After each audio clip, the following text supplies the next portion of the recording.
So Jesus invites us to pray.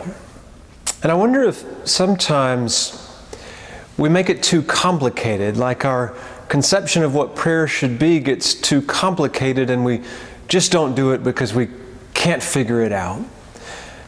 Prayer really is quite a simple thing. It's simply spending time with God. And it's not like we have to be impressive to God. It's not like a first date where you have to get your hair done and wear just the right clothes. Well, God's known us since before we were born. And the deep longing of God's heart is that we would commit to spending time with God. And that's what prayer is, just spending time with God. And like every good relationship, we need to spend prayer time with God, both talking and, the important piece, listening.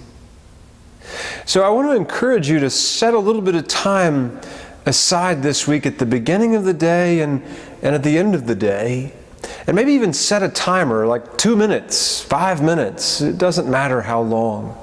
But just time set apart to do nothing fancy, but just to spend time with God. And maybe spend the first part of it talking and telling God things about yourself and sharing things that are making you happy and causing you sorrow and anxiety. And then maybe spend the second half of the time in silence, just agendaless silence, listening. And remember, you don't have to impress God. Just be with God. We're spending a lot of time these days listening and watching the news, probably too much. Dare to carve off just a little bit of your news or internet time for prayer. And then see if spending time with God doesn't bring you just a little bit more peace this week.